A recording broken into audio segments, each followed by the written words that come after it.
March 1913, Dayton, Ohio. The day a city was about to drown. An unstoppable wall of water surged from the Great Miami River, swallowing homes, streets, and entire neighborhoods. Fires broke out, power lines snapped, families climbed to rooftops, waiting for help that never came. But 4 blocks from the rising chaos, inside the Montgomery County Jail, 135 prisoners faced a nightmare of their own, drowning behind bars. It's the story of one of the worst natural disasters in American history, and what really happened inside a jail built to keep people in, but not keep the water out. This is Forgotten Felonies, where the stories nobody tells finally get told. Just 4 blocks from the raging waters of the Great Miami River stood the Montgomery County Jail, a red brick beast, solid, cold, unshakable, built to hold people in, not protect them from what was coming. Inside, around 135 inmates sat behind iron bars, men and women locked up for everything from petty theft to murder, some waiting for trial, others already sentenced, a few barely old enough to shave. No one was prepared for what hit that jail in March of 1913. At first, it was just water seeping in through the floorboards, a slow crawl. Then it rose, faster than they could think. By midday, the entire first floor was underwater. Toilets overflowed. The pipes failed. The stench, unimaginable. Rats swam along the walls, climbing onto bunks and clinging to cell bars. There was no power, no phones, no food, and worst of all, no plan. Guards panicked. They tried pushing inmates to the upper tiers, but the jail wasn't built like that. It wasn't meant to be evacuated. There were no stairwells for safety, just cold stone, rusted railings, and locked doors. The prisoners started shouting, banging, screaming. Some were terrified, some were furious, some didn't care anymore. One newspaper headline captured the moment with terrifying simplicity. Prisoners revolt and threaten death to keeper. It was chaos behind bars. Some inmates tried to bust open cells, others threw fists at the walls. The guards were outnumbered, trapped in the same nightmare as the people they were supposed to watch. And outside, the rest of Dayton was burning, drowning. There were no boats, no rescuers. The jail was an island. But hold on, how did it come to this? A city underwater, a jail on the brink. Locked doors, rising panic, no way out. Before the screams, before the floodlights flickered out, where did it all even begin? Well, it all started on Friday, March 21st, 1913. It was raining that day. Not that big of a deal. The air was warm. Winds whipped through the streets of Dayton, but nothing felt out of the ordinary. The temperature hovered around 60 degrees. People were out. Shops were open. No one had a clue what was coming. Saturday, March 22nd. The second storm arrived, quiet at first. Morning sun gave way to a sudden drop in temperature. By nightfall, the ground froze. That tiny shift would become a massive problem, because when the surface softened again, it created the perfect setup. Rainfall with nowhere to go. Sunday, March 23rd. It was Easter Sunday. It began to pour. Rain hit the Ohio River Valley. Hard. It didn't stop. Not for hours. Not even through the night. And the earth, already soaked. The rivers and streams in the Miami Valley started rising fast. Every single drop turned to runoff, straight into the Great Miami River.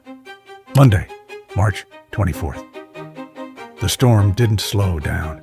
If anything, it got worse. By 7 a.m., the Great Miami River hit 11.6 feet, and it was still rising. That day alone, the area got 8 to 11 inches of rain. That's almost 3 months' worth in 24 hours. The city didn't just get wet, it got buried. Tuesday, March 25th, was the breaking point. Just after midnight, police received a horrific warning. The Herman Street levee was buckling, sirens blared, church bells rang out. Dayton was being warned. Too late. At 5:30 a.m., the city engineer confirmed what everyone feared. The water was surging at a rate of 100,000 cubic feet per second. No wall could hold that. And by 6 a.m., the levees gave way. By 8 a.m., the business district was underwater. 10 to 20 feet of flood water swallowed buildings. Streetcars floated off their tracks. Horses were swept away. Homes were crushed like paper. And then came the fire. Gas lines, hidden beneath the rising water, ruptured. By Wednesday morning, a gas explosion tore through 5th Street and Wilkinson, igniting an inferno that consumed a city block. The fire department couldn't respond.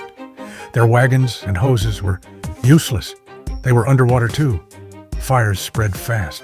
No one could stop them. Water, fire, darkness, silence. Dayton was collapsing. But the disaster wasn't new.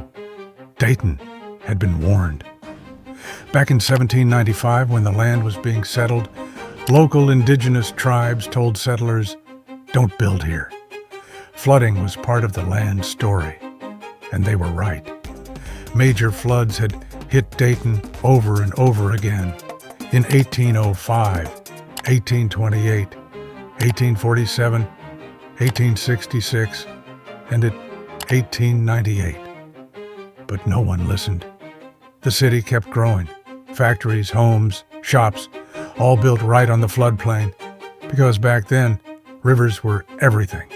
You needed them for trade, for transport, for survival. No one ever imagined that the same rivers could turn into monsters. And this time, the monster didn't just strike Dayton. The Great Flood of 1913 hit hard across more than a dozen states: Ohio, Indiana, Pennsylvania, Kentucky, New York. Whole towns vanished. Railroads snapped. Bridges were ripped from their foundations. But Dayton became ground zero. The convergence point of 3 rivers, the Stillwater, the Mad River, and Wolf Creek, all feeding into the Great Miami. It was like the city had been set up for this moment since the day it was built. So by the time March 26th rolled around, the waters had crested at 20 feet downtown. The flood didn't just drown a city, it exposed everything. The weak levees, the bad planning, the ignored warnings. And while most people were trying to climb higher or swim for safety, inside the Montgomery County Jail, there was nowhere to run. The cells were locked. The water was rising, and the worst hadn't even hit yet. Inside Montgomery County Jail, time stopped. There was no backup plan. Sheriff Edward Leo stood in the middle of it all, doing whatever he could to keep things from falling apart. But order was slipping through his fingers. Outside, rescue was impossible. Bridges had collapsed. Fires were crawling across buildings. Rescue boats were already overwhelmed, forced to pick between rooftop families, hospital patients, or bodies drifting in the street. And the jail? It was low on the list. The guards inside were no safer than the inmates. They huddled in corners, soaking wet, terrified. They clung to rifles, but deep down, they knew. There was nowhere to run, and nothing left to shoot. Light came only from the glow of fires outside, flickering through iron bars, dancing on rising water. And still, the flood rose. No food, no clean water. The toilets had long overflowed. Some inmates sobbed quietly. Others shouted in the dark. A few tried to calm the rest, but the jail was a pressure cooker, ready to blow. Temperatures dropped. Prisoners shivered in soaked uniforms. Some of them were barely 18. Others were in for life. But at that moment, none of it mattered. Survival was the only thing left. For 72 hours, Dayton was underwater. The flood refused to break, and the sky stayed gray. The silence was horrifically unnatural. But by March 28th, boats finally started reaching the jail. Civilians, volunteers, workers from the National Cash Register, they became unexpected heroes, steering through hell with ropes and paddles. One by one, guards and inmates were pulled to safety. No confirmed deaths inside the jail, not because of miracles, not because of heroism, because no one gave up. Ohio Governor James M. Cox sent in the National Guard, but even they were delayed by floodwaters. They built refugee camps, brought in tents, rations, doctors. The federal government sent help, and the Red Cross showed up. Over 112 communities across Ohio were drowning, but Dayton had become the face of it all. The jail didn't make headlines, but what happened inside was just as haunting as everything the world saw outside. Because survival doesn't always come with glory. Sometimes it just means staying alive long enough to be pulled from the dark. When the water finally receded, Dayton wasn't a city anymore. It was a disaster zone. The damage was brutal. More than 360 people were dead. Nearly 65,000 people had been forced from their homes. 20,000 houses destroyed. Some tore off their foundations. Others smashed into rubble by drifting debris. Factories were gone and the railroads were all twisted. The entire neighborhood was erased. The Great Flood of 1913 shattered Dayton. The final damage bill was over $100 million in 1913 dollars. That's more than $2.3 billion today. More than 1,400 horses died, along with 2,000 other domestic animals, dogs, pigs, cattle, you name it. Even former Marquette University President Joseph F. Reig was counted among the dead.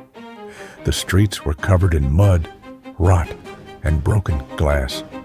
The smell would be the last thing you want to imagine. Rotten food, dead animals, gasoline, Moldavian ash. Cleanup took nearly a year. Economic recovery, closer to a decade. Some parts of the city never came back.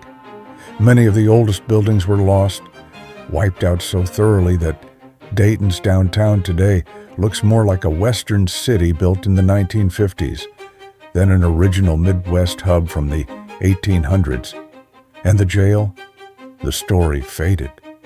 There were no parades, no headlines calling the inmates heroes, no medals for the guards, no proof that guns were ever handed out, no records of early releases. Just a quiet line in the disaster logs. Montgomery County Jail. No deaths reported. That was it. But for the people who were there, the guards, the inmates, the trauma didn't just wash away. They remembered every sound, every splash, every scream in the dark. No one forgot what it felt like to be locked in as the water kept rising. But Dayton didn't stay silent for long. A decision was made. A flood like this could never be allowed to happen again. And it all started just 2 days after the disaster began. On March 27, 1913, Governor James M. Cox appointed a local relief commission. It was a small group with one mission: make sure this never happens again. The effort was led by John H. Patterson, the same man who owned the National Cash Register and had personally turned his factory into a rescue and aid hub during the flood. Within weeks, Dayton citizens raised $2 million, about $45 million today, to fund a flood control solution. They hired a little-known hydrologist named Arthur E. Morgan, and Morgan was relentless. He gathered a team of 50 engineers. They mapped the entire Miami Valley watershed, studied the rainfall and flood patterns, European flood models. Morgan presented 8 designs.